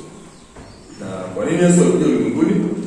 Kufuatana na Yohana wa kwanza mlango wa 4 au kuanzia mlango wa 3, kwa nini kuna pointi kama 5 hivi ambazo nimeziweka hapo, lakini kwa nini Yesu Kristo alikuja ulimwenguni unaweza kuongezea utapata hizo, lakini alikuja kwa kuwa mchukuaji wetu. Soma katika Yohana wa kwanza mlango wa 3:5 utapata alikuja kuziharibu kazi za Ibilisi, lakini alikuja kutupa uzima wa milele wale wote ambao wanamwamini yeye. Alikuja kuwa sadaka ya upatanisho kwa ajili ya dhambi zetu. Sababu lazima kuwe na sadaka kama jinsi ambavyo agano la kale walikuwa wanatoa sadaka, na yeye pia ilibidi kuwe na sadaka ya upatanisho kwa ajili ya dhambi zetu. Alikuja kuwa mwokozi wa ulimwengu, na si tu wale ambao ulimwengu wote. Kuna sema ni God's salvation, but ultimately for those who are elect. Alikuja kwa ajili ya ulimwengu wote. Hiyo damu ya Yesu Kristo inatosha ulimwengu wote, lakini inafanya kazi kwa wale ambao ni watu. Mbele wa Kristo, Yesu Kristo ana mwanzo usiokuwa na mwanzo wao. Ndio hivyo, has beginning of no beginning. Yaani tafsiri kwa Yesu ana mwanzo usiokuwa na mwanzo, yaani hana mwanzo. Yaani mwanzo wake hauna mwanzo. Kwa hiyo ni maana yake ni wa milele. Wala bila kutoa mdomo mmoja uzoraji, lakini kama tunataka dawa kabisa sana. Lakini tunapozungumzia maisha ya Yesu Kristo au umilele wake, kama niliuliza swali, alizaliwa pale Borini Bethlehem, ndio mwanzo wake? Hapana, amekuwepo. Alipozaliwa pale Bethlehem, nini kilianza pale? Sababu ndio sasa unafuata pale. Kilichoanza pale ni ubinadamu wake. Kwa hiyo yeye katika hali ya uungu kuanzia umilele wote, kuanzia haya na kumfanya mwanadamu, Mungu akasema tuziumbe hapo kuanzia mwanzo alikuwa pamoja. Yeye ndio milele yote. Yeye ni Mungu. Na Mungu ndio Mungu wa milele. Kwa hiyo Yesu amekuwepo katika milele wote na amekuwepo yupo na ataendelea kuwepo milele wote. Ni Mungu. Binadamu wake ndio ambao na mwanzo wengine pia ndio wa Mungu, sababu kwa sababu anaendelea kuwa Mungu. Na jambo ni vigumu kwa akili ya kawaida kuamini ukweli kuhusu Yesu Kristo, anabakia kwamba Yesu ni sio kuuliza maswali bali ni wa kuaminiwa. Sio hakuna debate kwa maana kwa Yesu Kristo. Na of course kwa mfano tunazungumzia hapa hakuna ubishi katika uungu wa 100% na binadamu wake kwa 100%. Yesu hana. Kuna watu Yesu ana 200%, lakini Yesu hana 200%. Hamna 200%. Bado ni 100%. Sawa? Binadamu wana 100% ni 100% Mungu, 100% lakini 100% kwa Mungu. Tunasema kwa uwezo kuelezea. Kusema 200% maana kubadilisha sio kweli. Yesu ana 100%. Hana hata 100%. Hata hivyo ieleweke kwamba fundisho hili bila mwelezo wa chini ambao tunaelekea sasa hivi. Asili ya Kristo. Asili za Kristo. Kristo yuko mmoja katika asili mbili tofauti, asili ya kimungu na asili ya kibinadamu. Yaani hizo zote zina maswali mazuri kwa Yesu hata yanaficha. Sawa? Hebu yako malaini sana na hizo straightforward. Hata ya ana kuna na ni mshauri kwa wanafunzi sasa wale ambao ni slow learners, ambao ni slow learners ambao wanasoma taratibu mnaelewa kwa taratibu. Mimi naamini kuanzia lecture ya kwanza ndio kuanza kwa sababu. Kwa mfano majina ya Yesu Kristo bali andike ndio sawa. Hata kitangazo kwa jina la kwanza ni andika jina la kwanza Sabini Satatu Gani Satatu Mwana wa Adamu. Yesu manake Kristo Bwana Mwana wa Mungu. Uhusiano Mwana wa Mungu. Kwa hiyo ni mwana nafsi ya pili ya utatu. Nafsi ya pili ya utatu. Mwana wa Adamu ni wasi. Very simple. Tuko na bredi. Ndio na bredi kwa mfano. Unaanzaje kufanya maswali kama haya? Ndio maswali yangu sio magumu jape. Sio. Kuna mtu atafeli, bora sababu yule mtu atafeli. Nikijadili nikitoka kujadili kwa kafela wanaenda darasani. Naambia fulani amefeli swali. Afuje mumsomee. Nini sasa? Kama kwa maelekezo ikitoka kwa maelekezo. Hautaki kupata Yesu. Nataka wote mkuja hapa mtoke kwa furaha. Ufanye mfano sasa story. Tunawafunza ndio kukamata walimu watatu. Walimu ndio mnaelekea hiyo kwa kipande kile. Umefeli. Unaomba kwa usinifuate. Ndio kwa usinifuate. Nikupa assignment ukufanya, nikakufundisha. Usinifuate, omblemi. Sawa? Anajua mwenyewe fulani. Nikupa assignment ukufanya alafu ndio kwa kufundisha. Hata kama assignment ilikuwa na watu 15, lakini mzembe umemdharau mwalimu na kufundisha. Nisifanya assignment unajua utafaulu. Leo wewe na sikuna tano kwa hiyo unapiga hesabu kwenye 100 kutoka tano mpaka utafaulu hapo. Usipofanya kazi mwenyewe unakuwa ni mdharau, huwa anaanza kufundisha. Kwa hiyo ufanye assignment yangu ndio maana umefeli. Hapa nimefanya hiyo pia sababu mati zimeshuka. Kwa hiyo asili mbili za Kristo ni fundisho kwamba Yesu ni mmoja, bado ni wa Mungu na ni mwanadamu kamili, na hiyo kufafanuliwa kwenye baraza la Chalcedon au the Council of Chalcedon 451. Baraza la Chalcedon ambapo asili zake mbili za kimungu na kibinadamu ziliunganishwa bila mchanganyiko, mtengano au mchanganyiko, kila moja ikihifadhi sifa yake. Ana asili mbili. Hizo asili mbili sio kwamba zimekuwa confused, hizo sio kwamba zimechanganya kwamba huwezi kutenganisha. Pia huwezi kutenganisha kwamba kuna Yesu ambaye ni Mungu hapa na Yesu ambaye ni mwanadamu hapa, huwezi kuwatenganisha. Bado ni mtu mmoja, lakini ile identity ndani yake kwamba ni Mungu na mwanadamu lazima iweze kuonekana kwa pamoja. Ndio maana nisema hivi, bila mkanganyiko, bila utengano, huwezi kutenganisha. Sio Yesu wawili, akufundishi Yesu wawili.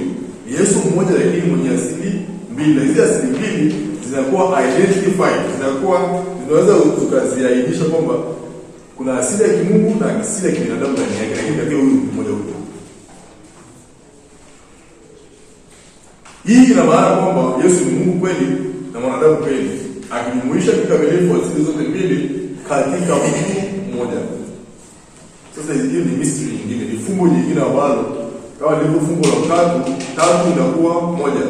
Sasa tena hapa mbili inakuwa moja. Yesu Kristo ni Mungu na bado ni mwanadamu.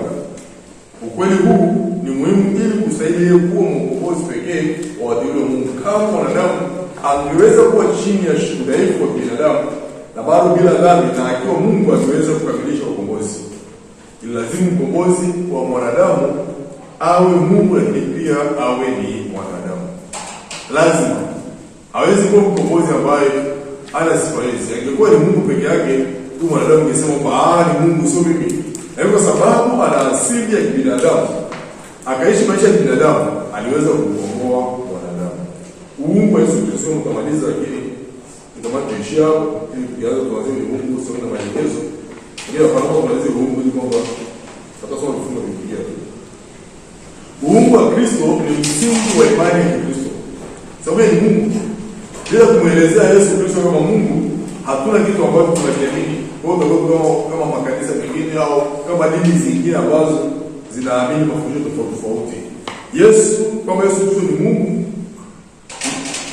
Uungu wa Kristo ni msingi wa imani ya Kristo unaodhibitisha kwamba Yesu kweli ni Mungu mwenye mwili, anayestahili kuabudiwa na chanzo cha wokovu wa milele.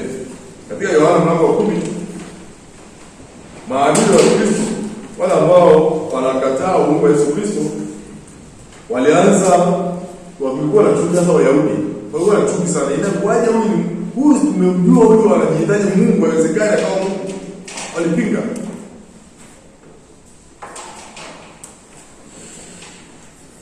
Swali, je,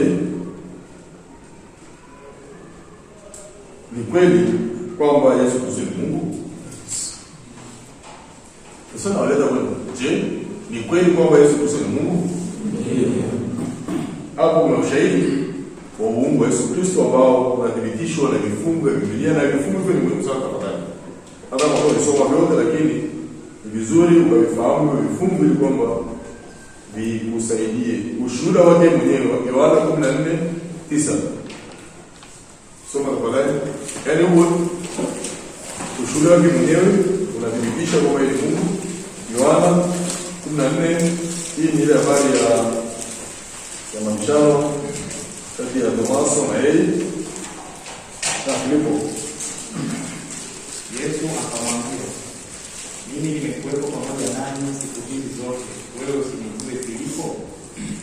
Aliyeniona mimi amemuona Baba. Basi wewe wasemaje, utuonyeshe Baba? Mstari wa 10. Kama kumbusha. Aliyeniona mimi ameona Baba. Kwa hiyo unapomwona Kristo ni image, ni mfano wa yeye ni Baba. Ukishamwona na hicho wachanganya Wayahudi, wakakasirika kabisa. Ni Yohana mlango wa 10 mstari wa 30 mpaka 35 na Marko. Yaani tuliwaudhi, tuliwakera sana Wayahudi kwa sababu mwenyewe. Yohana mlango ule wa 10 mstari wa 30, mimi na Baba tu umoja. Sasa hapo tunaona neno tu umoja, lakini Kiingereza nasemaje? One. I and my Father are one. Yaani si kwamba si umoja wa kuunganika. Kwa hiyo hili neno lake kwenye Kiswahili inaweza ikapotosha maana kidogo. Sababu inasema umoja maana yake kwamba sisi kama si umoja. wanafunzi tusieni umoja, maana yake wote tunashirikiana. Lakini anaposema mimi na Baba ni umoja, hamaanishi kwamba ni ushirika. Hacho maanisha ni nini? Ni kitu kile kile. Kwa hiyo kitakiso mwenye hivi, kiwazi vizuri. Mimi na Baba ni mmoja. Ndio tafsiri sahihi. Ndio tafsiri sahihi kabisa. Mimi na Baba ni mmoja. Basi aliposema hivi, mimi na Baba ni mmoja, Wayahudi wakajibu, kwa ajili ya kazi njema no. Basi Wayahudi wakaokota mawe ili wampige. Kwa sababu gani? Amesema mimi na Baba ni mmoja. Yaani akawa amejiita na Baba, yeye ni Mungu. Yesu akajibu, kazi njema nyingi nimewaonyesha zitokazo kwa Baba. Kwa ajili ya kazi ipi sasa nanipigia mawe? Wanapiga mawe. Wayahudi wakajibu, kwa ajili ya kazi njema hatukupigi kwa mawe, bali kwa kukufuru, kwa kuwa sababu wewe uliye mwanadamu wajifanya mwenyewe Mungu. Kwa Yesu alijiita Mungu, na Wayahudi wakasema tunampiga mawe kwa sababu ilikuwa ni kosa kwa Kiyahudi. Judaism tumesoma last semester, wanaamini utatu. Ndio believe ndio wanaamini utatu. Kwa hiyo hakuna, wanaamini Mungu peke yake ndio Mungu. Kwa hiyo mtu yote akijiita Mungu ambaye sio Mungu Baba, wanamuua mawe. Sababu walikataa kabisa fundisho la idolatry na ibada ya polytheism, miungu wengi. Lakini pia mitume sio kwamba Yesu anajishuhudia mwenyewe. Mitume pia wanashuhudia kwamba Yesu ni Mungu, na mmoja kati ya mitume ambao alishuhudia ni Yohana mlango 20:28.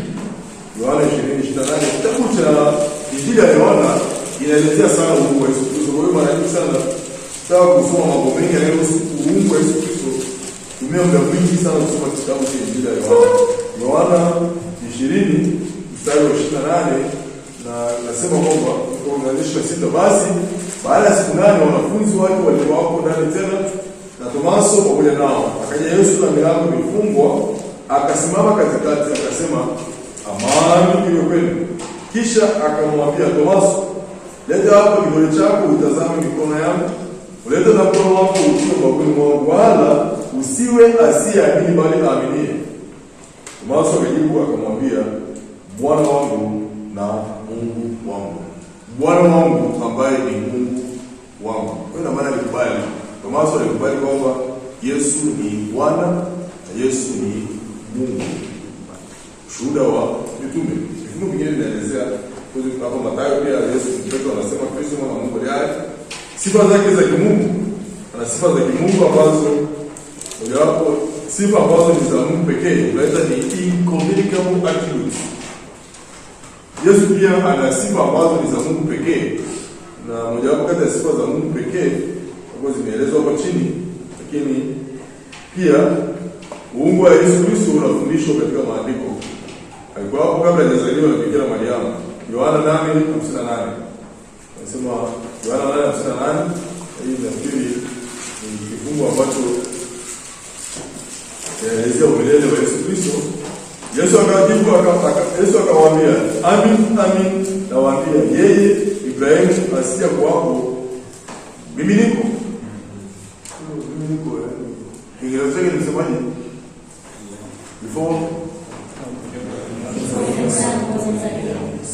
Before Abraham was. Very poor grammar, sure. Kiingereza ni ngumu. Before Abraham was. Sio Kiingereza kimekosea. Grammar, sahihi grammar hapo. Before Abraham was. I was. Sio ana maana hiyo. Sawa, hajakosea kabisa, ni sahihi. Kwamba kabla Abraham hajakuwepo, mimi niko. Yaani present yani wakati ule Abraham, tunaposoma habari ya tunasoma habari za Abraham na Mungu akiandaa mpango wote. Yesu yuko pale. Mimi niko. I am. Kwa hiyo umilele wa Yesu Kristo anaelezwa katika maandiko katika namna hiyo. Yesu ni mwana pekee wa Mungu, neno hili pekee, begotten, ni neno muhimu sana. Begotten, mwana pekee wa Mungu. Hajazaliwa kama kwamba ni mwanzo wa uwepo kwake, wala hajaumbwa kana kwamba ameumbwa, lakini ametokea kwa Baba katika umilele wote. He is only begotten son. Ni mwana pekee wa Mungu ambaye ni wa milele wote. Kuzaliwa Bikira Mariamu alifanyika mwili ili aweze kukamilisha kazi ya ukombozi wa wanadamu wa ukua mwanzoni. Sababu nyingine tutazieleza hapo kipindi kijacho ambacho okay, let's pray. Gracious eternal Father, Lord of glory, thank you for making the end of this class. But thank you that you have given us opportunity to go through these lessons concerning soteriology, looking forward for the doctrine of Jesus Christ, Christology. May we bless the students for the next class they are going to go through today. Dismiss your blessings. In Jesus' name I pray. Amen.